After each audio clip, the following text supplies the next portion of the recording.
The Holy Bible, New King James Version, 1 Samuel 22.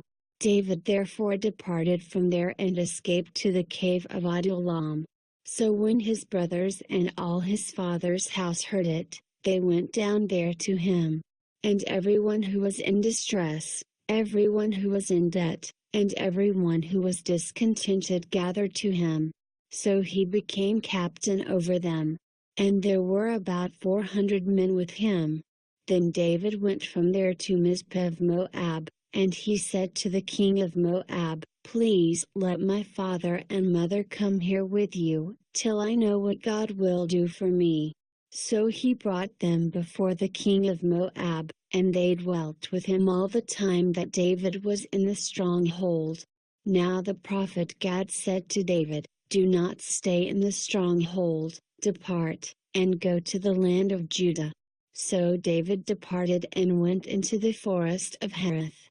When Saul heard that David and the men who were with him had been discovered, now Saul was staying in Gibeah under a tamarisk tree in Ramah, with his spear in his hand, and all his servants standing about him. Then Saul said to his servants who stood about him, "Hear now, you Benjamites.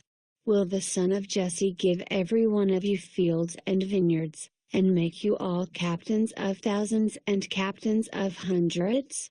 All of you have conspired against me, and there is no one who reveals to me that my son has made a covenant with the son of Jesse, and there is not one of you who is sorry for me or reveals to me that my son has stirred up my servant against me, to lie in wait, as it is this day." Then answered Doeg the Edomite, who was set over the servants of Saul, and said, "I saw the son of Jesse going to Nob, to Ahimelech the son of Ahitub. And he inquired of the Lord for him, gave him provisions, and gave him the sword of Goliath the Philistine." So the king sent to call Ahimelech the priest, the son of Ahitub, and all his father's house, the priests who were in Nob.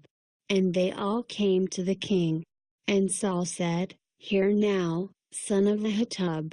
He answered, "Here I am, my lord." Then Saul said to him, "Why have you conspired against me, you and the son of Jesse, in that you have given him bread and a sword, and have inquired of God for him, that he should rise against me, to lie in wait, as it is this day?" So Ahimelech answered the king and said, "And who among all your servants is as faithful as David, who is the king's son-in-law, who goes at your bidding, and is honorable in your house? Did I then begin to inquire of God for him? Far be it from me.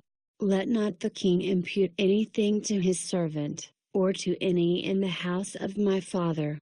For your servant knew nothing of all this, little or much." And the king said, "You shall surely die, Ahimelech, you and all your father's house." Then the king said to the guards who stood about him, "Turn and kill the priests of the Lord, because their hand also is with David, and because they knew when he fled and did not tell it to me." But the servants of the king would not lift their hands to strike the priests of the Lord. And the king said to Doeg, "You turn and kill the priests." So Doeg the Edomite turned and struck the priests, and killed on that day 85 men who wore a linen ephod. Also Nob, the city of the priests, he struck with the edge of the sword, both men and women, children and nursing infants, oxen and donkeys and sheep with the edge of the sword. Now one of the sons of Ahimelech the son of Ahitub, named Abiathar, escaped and fled after David. And Abiathar told David that Saul had killed the Lord's priests. So David said to Abiathar, "I knew that day, when Doeg the Edomite was there, that he would surely tell Saul. I have caused the death of all the persons of your father's house. Stay with me, do not fear. For he who seeks my life seeks your life, but with me you shall be safe."